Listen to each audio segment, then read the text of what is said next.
Welcome to Season 2 of Digging Deeper Ag Chats with Al, the podcast that brings you timely and practical stories straight from the paddock. From sowing to shearing, fire to flood, and everything in between. We're here when it matters most. Each episode taps into real experiences, expert voices, and grounded advice that helps you stay ahead on farm. I'm Alistair from the Gippsland Ag Group, a grassroots farmer-led network in Gippsland, focusing on soil, grain and fodder, pasture and livestock. We're here to support producers in building resilient and profitable enterprises across our region. So let's dig in. Welcome to Digging Deeper. We have a regular Morgan Davies in. How you going, Morgs? Good, Al. Now, you stink like a cow. Where have you come from? No, I just got freshly out of the shower. Freshly out of the shower? Happy to be here. No, Yeah. I've been at Leongatha today, down to the Leongatha store sales, about close to 6,000 cattle down there, and there's a lot of East Gippsland cattle sent down there, so we went down to represent our clients on a very good day. Well, we'll talk about that a bit more in a minute because we've actually got another guest in, another pink shirt in, Madi Gallagher. How you going? Good, Al. How are you? Morgan has kindly given up some of his own podcast time slot, he says, to allow Maddie to come in and talk about herself. So, My arm was twisted, but yeah. Yeah. Well, the big boss, did he have a word to you? Yeah, he said you got to get Maddie on, mate. She's got the tonsils better than Kamal's. So the dulcet tones of Maddie. There's a reason why you're in though, Maddie, so we'll talk about that in a second. But who are you and where have you come from? So I'm Maddie. I am the district wool manager here in Gippsland. I work out of Bairnsdale, but I cover wool producers. I've got clients down in Phillip Island, around Wilson's Prom area, and all the way up to Omeo and Benambra. Yeah, so a lot of hours in the car. And did you grow up around the area, did you, or you're new to the area? Yeah, no, I grew up in Hayfield for my entire life and just moved away to study and then come back to Bairnsdale. So study, university, what did you study down there? I did a double degree in agricultural science and commerce at La Trobe Uni. And straight out of uni, what did that turn into? Straight out of uni. Yep. While I was in Melbourne, I had a lot of experience working in different wool stores down in the industrial area of Melbourne. Worked for several different wool brokers on the show floors and doing auction day activities. And then when I graduated uni, I become a full-time wool buyer for Seagard Mazarell. And how long were you with them before you moved up to Bairnsdale? I was 12 months with Seagard before I come down here, but I had about 3 years with the other brokers in Melbourne before that. Yep. So you're a spring chicken. I didn't realise you were so young. You've moved up here and you've ended up, we can actually say that you're sleeping with the enemy because your partner is Billy and you actually... they're not married yet, so let's not, Yeah, still waiting on that. Oh, so they're holding hands with the enemy? Yeah, holding hands, that's right. Yeah. Now you get a hint, Billy. Got the block, not the rock. Yeah, well, there we go. So you've actually just purchased a chunk of land. Tell us a bit about your recent purchase. Yeah, we recently brought a couple of acres out in the swamp country, out in Lindeno South. Good country out there, Al. Excellent. Yeah, Yep. So that was back in March. We've been there a couple of months now. So if you want any tips on how to get as much stock onto 74 acres as possible, I've probably got some points. Yeah, so what would you say your DSE is out there at the minute? Well, look, it's too much. Too much. Too high. Too high. And what are your aspirations for that block? You got things you want to do to it, are you? Yeah, we're looking, starting this summer, some summer crops to go in, pasture improvements, potentially set up a feedlot out the back, which we've done a little bit of in the past. Just trying to get the most we can off a small parcel, pretty much. Yeah, well, you'll drive past Morgan's place probably pretty regularly and a bit envious of what's going on at his place. He's always got lots of things going on there, don't you, Morgs? Yeah, usually all the wrong things, but... No, well, I reckon it looks all right, your block. You've done a good job and look forward to seeing yours, Maddie, in a couple of years' time as well.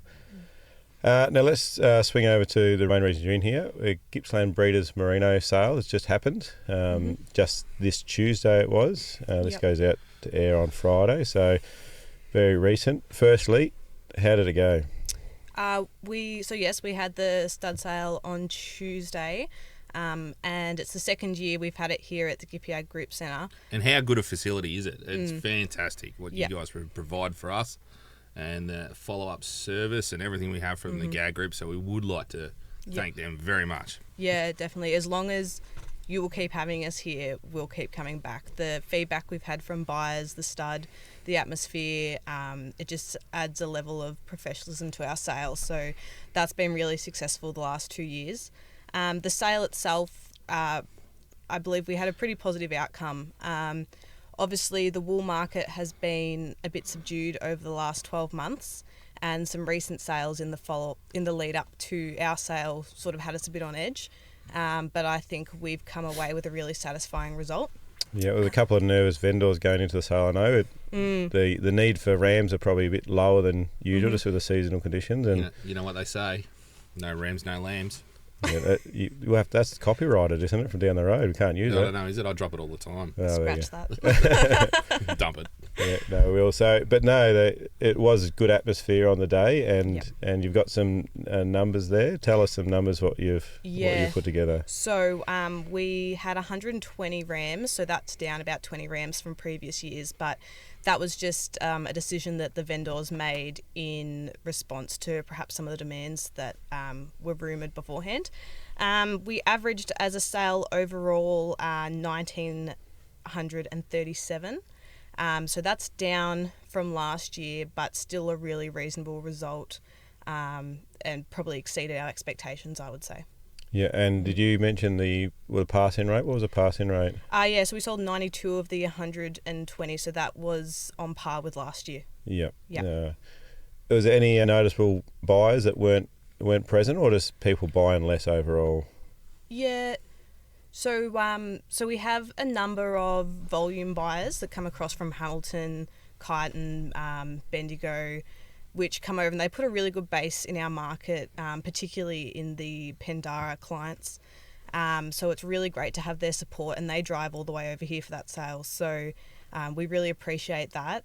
A couple of clients missing this year for various reasons, which left some holes in some of the smaller studs. They don't have the same volume buyers that support their sales, so just due to the nature of their size. So we did see a little bit of a gap there. Yeah. Yep. So on the day, who took out the top ram price? Yeah, so that was Calvin and Jackie Pendergast from Pendara. It was one of their pole rams, and it made $6,000. Yeah. They also had 2 rams make $5,500, both horned rams. So they weren't too far behind. But that top price ram was purchased by Alan and Nolene Smith from Innisfail. And notably, they also won the Elders Clip of the Year just recently as well. And they've been on those Pendara genetics for a long time, so it's working for them really well. Yeah, I actually learnt that those guys have been on Pendara for over 20 years, I think, now, solely. Yeah. So ever since Alan took over the management from his father, they made the change to Pendara, which he said wasn't... it was actually quite an easy decision. He thought he'd get a bit more headwind from his old man, but it's been a great decision for them. They were Merino based before them as well, yes, yep. And they're actually fairly local to Pendara too, aren't they, up in the high country? Yeah, so Pendara up in Benambra, and then Innisfail that purchased the ram, the Smiths in Innisfail, so not too far away. Yep. It's good to hear. It would be pleasing for a stud to see his clients do really well, I imagine. So that's it. It's the best advertisement you could ask for. Yeah, that's it. We'll just move on quickly. Now, Morgan on the podcast loves to make predictions, and unfortunately, he's often right. So it's time for you to make a prediction. Where's the wool industry going, Maddie? Yeah, so anyone that listens knows that we've got a few headwinds at the moment. What are they? If you're not a woolly, what are we looking at? What's the main headwinds? Yeah, so just our prices have been less than extraordinary for a little while now, and but the growers are really starting to feel the pinch, and it's really hard to justify the investment in the industry when you're not getting paid probably what you deserve. It would be nice to be getting that $3,000 a bale, but we're probably more about $2,000 a bale at the moment. So if we can get wool prices to rise another $3, then suddenly everything changes. You know, people can start, putting a bit more money into their farms, improving operations, more further on the ground, that sort of thing. At the moment, we're kind of in a holding pattern, I would suggest. So that's just a result of changes in our global economy over the last few years. changes in buying trends. We're living in an increasingly more casual society, so suiting fabrics, that sort of thing, a lot less popular at the moment. And so what about the lamb price? Has that been helping your clients? Well, it's certainly a lot better this year to have those lamb prices back up there. Last year there wasn't a lot of silver lining to look at, with our wool prices being low and the lamb price not exceptional either. But this year it's certainly helping our wool producers that they are able to turn off a few lambs and make a bit more money. Yeah, well, and the cull sheep I price. was going to say, else. Yeah. mutton has probably been the biggest lifter of the trebled, lot. So quadrupled. yeah, someone said 1,000% on some of their stock, which is incredible. Now, Morgs, let's talk to you now. You're getting a bit bored there, a bit restless. It's not about me. We'll swing over to you. Tell us what's happening. We'll start with the cattle, your babies. Yeah, where are we going? Oh, it's an exciting time. It's just as I said, we were at Leongatha earlier today, and it's all trending and boding well. It was raining at the time. Probably the dearest cattle sale I've seen for 2 or 3 years. Well, since the cattle crash, really. So, plenty of big black heavy feeder steers making above $3,000 at 520 kilos. It's not a super heavy steer to make that sort of money. So, it's pretty exciting. And what's that workout cents? $5.20 to $5.50. Yeah, right. So they're all going back on feed. Then your lighter black steers, feature line. Justin Taylor's cattle from Daleston. Really. Is that Juzzy? Juzzy. Shout out to me, mate, Juzzy. Yeah. Juzzy. He had the best presented runner black cattle there. He had about 90 odd steers. They were 430 or 40 kilos down to 390 kilos, and they averaged $2,300. So, they're only calves, 12 months old. He'd bit of supplementary feed, and they all went back to butchers at $5.50. So we're seeing some things that we haven't seen before. We've seen cattle making more than we've seen before in the store and restocking pens. And I think with grass, because South Gippsland's starting to grow now. I was going to ask that. It's starting to kick away. I think with grass, there'll be some grass markets where it just becomes, frenzied, I believe. So that's a big call. But a lot of people in the market looking for cattle. I think in a fortnight or a month when October hits and a bit of sun comes out and GWS win the premiership. That's a big call, that one.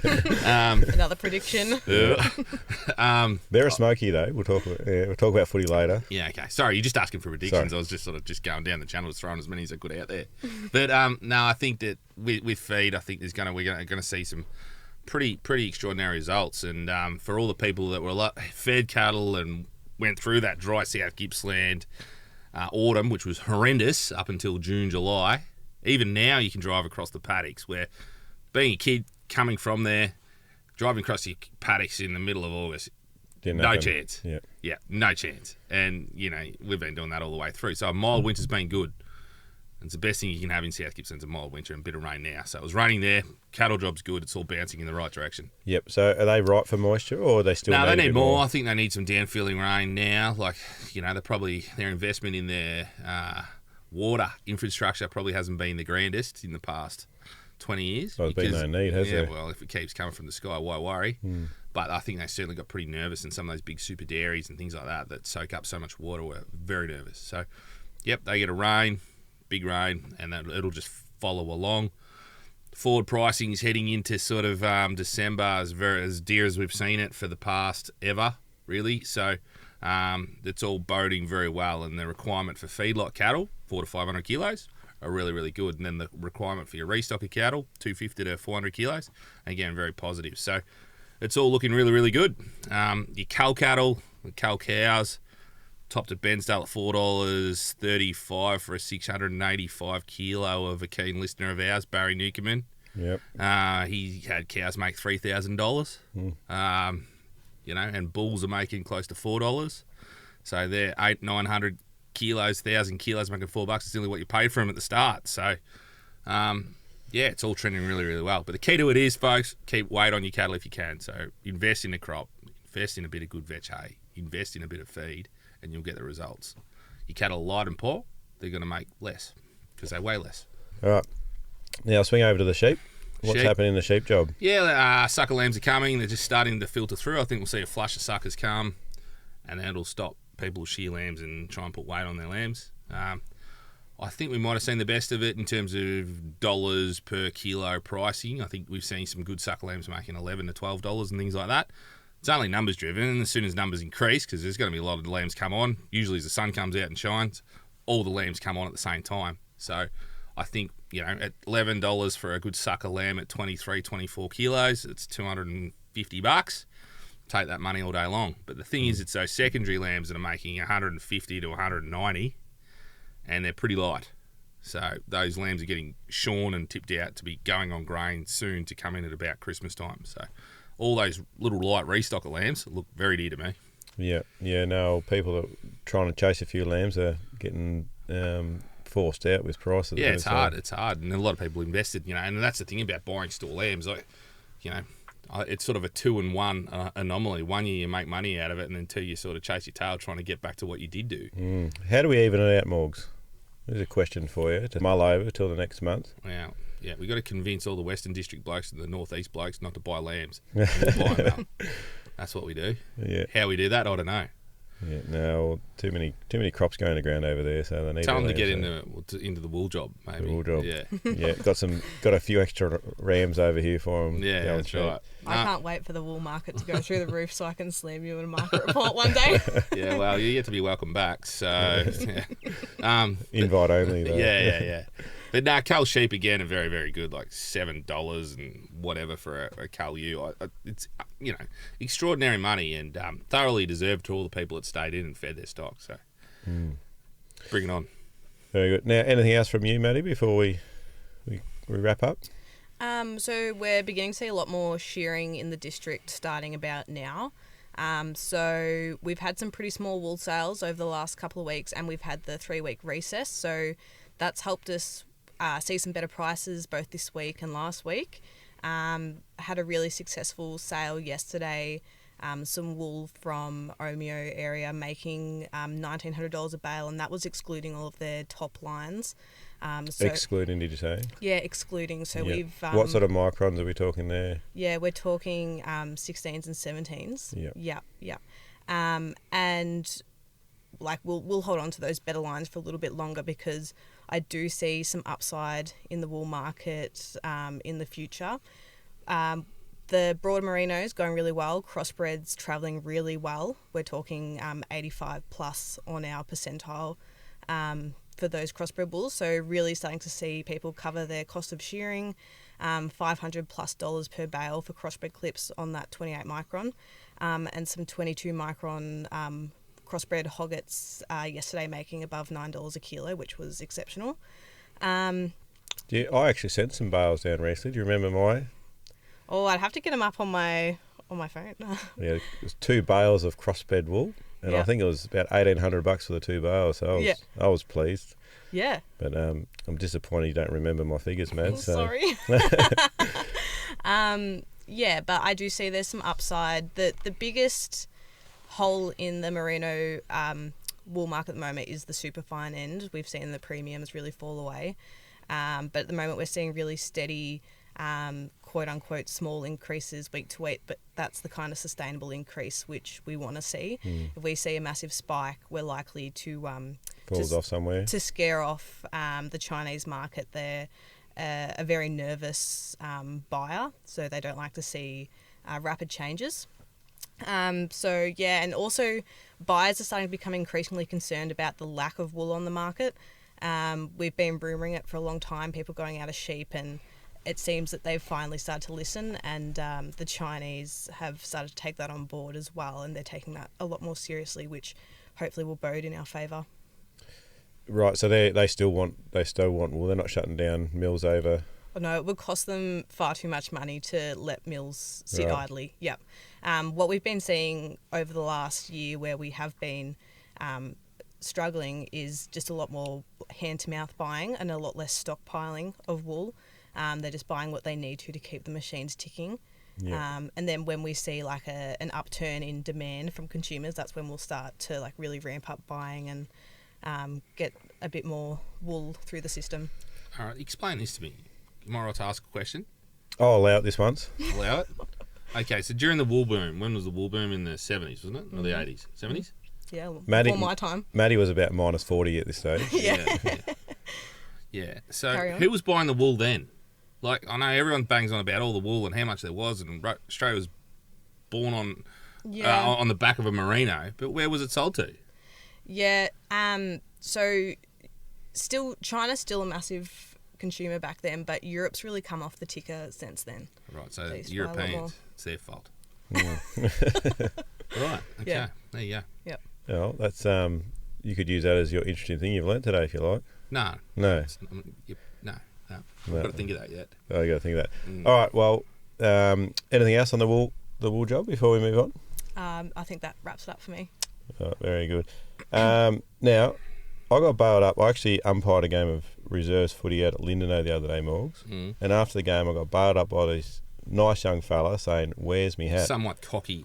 Is he a bit cocky? Was he sort No, of he was swearing around a bit? Very respectful fella. Did you yellow card him? No, this is after the game. I don't know if it's possible. He was a young Stewart. I missed his first name. Who would it be? Would have been Joel Stewart, Joel, who we gave a plug to on the... Yeah, he said he listens, and he's been pestering Morgs politely, he said, for a long time for a hat. Now, I'm surprised you can remember. He had about 14 Bundys when he asked me. Yeah, well, he must. He's been. So here's your hat, Joel. Is it? Yeah, Joel. Yep. Yeah, there it is. I'm going to show you, handing it over to Morgs. Yep. If that doesn't get to you, Jolie, follow me up, and we'll go and speak I'll deliver it to Stratford, to your house, Joel. Is he a Stratford boy? Yeah, well, he moved down there, just bought a house. Oh, there you go. Congratulations. So, anyway, I did say I would organise a hat, so there's your hat. You'll get it, Joel. Now, we're coming to the end of our session here, but Mads, I gave you fair warning about this question. What is something that you've learnt recently that surprised you? Yep, I've been losing sleep over this question because I couldn't think of anything, and then I thought of 3 things. Yeah, well, pick your Well, best only one. one, Maddie. Yeah, pick your best one. Well, recently I've been having some conversations with some stud guys from up the Riverina, and we're talking about nutrition leading up to Merino ram sales and how we prepare rams to be purchased, and Micron. So we were talking about different studs and how their Micron varies over the years, and what we come to was an increase in protein consumed by the rams leading up to the sale prep, and the way it can blow out the Microns. So different studs which may have run short on feed and they didn't have it in the paddock, so they come out of the silo that the lambs were getting finished off, like a lamb finisher mix, and it's blown their Microns 2-3 micron above where they normally are. So we're talking about that increased like high protein feeds prior to sale prep and how it can blow out your Micron, and that really surprised me. So, question for you. So you're better off starving him. Yeah, make them finer. Yeah, Bring him right out. there's actually what do they call it? The expression hungry fine or something, is it? Hungry fine. Yeah, hungry fine. So there's a lot of sheep that go to a certain property, all of a sudden they're 2 micron less because they're starving pretty much. So, but they can get a bit tender though when they go like that. The tenderness comes when there's a change, so they can be really well fed and then hungry and they'll go tender, or they can be other way around, really, really hungry for a long time and suddenly get feed and they'll also go tender. So it's all right for them to be hungry as long as they're consistently Keep hungry. them starving. Yeah. Okay. I was actually possibly a mentor of yours, Mal. Is he? Yeah. You speak to him a bit still? Yeah. He was telling me once there was a drench on the market that was breaking everyone's wool because it was really? working too well. So making them too healthy. Yeah. So, but just that change in rapid change. Yep, and it was breaking their wool, but they were improving. So he said, be careful of that drench. It was a while ago. Don't look after them too well. Yeah. Well, I think it's the evenness of everything is what's really important with the Merino game, and that's why. Here at the research farm, we actually don't, because we've got really big feed gaps and wedges, and it's just really hard to keep the good condition on those merinos consistently over the year. So the old fat crossbred or the composite, you actually can lack a band a bit better. You're not worried about it. Morgs, I've given you enough time now. Yeah, can we do 2 interesting things today? No, just one. Collective nouns. You know what a collective noun is, being a former school teacher. Is that like a prickle of porcupines? A prickle of porcupines, or a squadron of pelicans. Right. The collective noun for people that own sheep studs and cattle studs when they all get together. Right. They're called muffins. Muffins. Stud muffins. Stud muffins. That's it. Right. I thought it had to be a serious one. Oh, does it? No, not serious. Nothing serious anymore. I've got another one actually about collective nouns for you. Yeah. What do you call two crows sitting on a fence? I don't know. I don't know. Attempted murder. Hey. All right, that's all. Thank you. Thanks very much. See ya. Bye for now.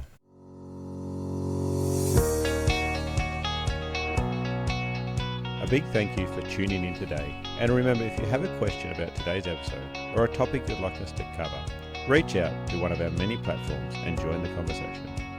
We're here because of your passion and commitment to agriculture. Together, we can build a stronger farming future. This podcast is made possible by the Future Drought Fund Regional Drought Resilience Planning Program, co-funded by the Victorian and Australian governments.